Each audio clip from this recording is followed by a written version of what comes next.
George Leon.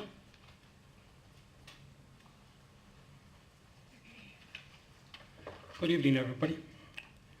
My name is George Leon. I retired from Pima County Planning and Development Services in 2008.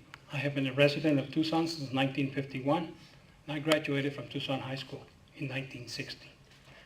My presentation here tonight is to review the incomplete, inaccurate letter that the Pima Community College submitted to the Higher Learning Commission. This letter does not address the serious allegations against the college. Also, its tone does not reflect the professionalism one expects from a community chancellor. It is unfortunate that the college chose to attack a group of longtime concerned citizens and taxpayers for simply engaging in a civil dialogue. The sole purpose of the college response is to marginalize and negate concerns raised by the stakeholders. The college's response confirms the public perception of a senior administrative team being led by an inept chancellor and enabled by a dysfunctional governing board. We know that the preponderance of the evidence supports the allegations submitted to HLC. We now conclude that the governing board has to exercise its override responsibilities. A response to HLC compares unfavorably with that of the Maricopa County Community Colleges. In 2009, a group of employees from this college sent an anonymous letter to HLC. The letter cited concerns about governance. Upon receipt of this notice from HLC, Dr. Rufus Glazer, the college's chancellor, took decisive action to determine the accuracy of the allegations.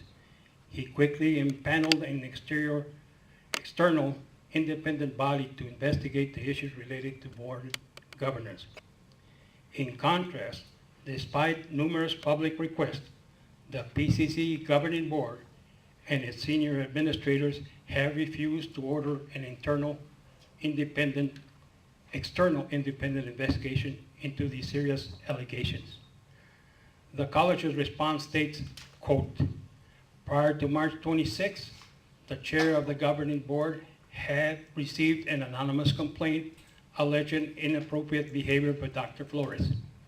It had been determined by the board that it would be difficult, if not impossible, to investigate anonymous complaints.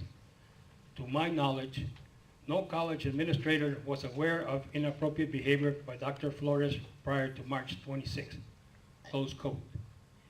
In this statement, Dr. Miles admits the following. Number one, that Mr. Stewart had prior knowledge on the allegations of sexual harassment. Number two, the statement, quote, it had been determined by the board, close quote, confirms that all board members were informed of the allegations. Number three, she admits that the governing board took no action, which she asserts, quote, it would be difficult, if not impossible, to investigate, close quote. We contend that the board's action in this matter violated its own policy of sexual harassment as found in BP 1503 board policy. We assert that the governing board does not possess the authority to determine if an investigation is warranted or to dismiss a complaint that is brought to its attention. This is the responsibility of the college's HR staff. After receiving notification of charges against Dr. Flores, the board's sole responsibility was to inform the Human Resources Department. The failure to do so constituted a violation of HLC's core component 1D and 1E. In her letter, Dr. Miles admits that the governing board had prior knowledge of alleged violations of Title VII of the Civil Rights Act of 1964, but took no action. By refusing to take action when informed of allegations of sexual harassment, the governing board compromised the institution's capacity to meet core component 1D, related to governance and administration. Moreover, it is apparent that the governing board has willfully violated core components 1E, which deals with the institution's integrity. As public stewards, the governing board, the interim chancellor, and the senior management team have consistently failed to understand the gravity of the allegations brought to their attention by HLC and the Tucson community. In their reply to HLC, the governing board and the interim college and the interim chancellor have again demonstrated their inability to grasp their moral and ethical responsibilities. Thank you. Thank you. Yeah, Dr. Eden. I would like to say that I have absolutely no problem with people disagreeing with what we do as a board or how we respond, etc.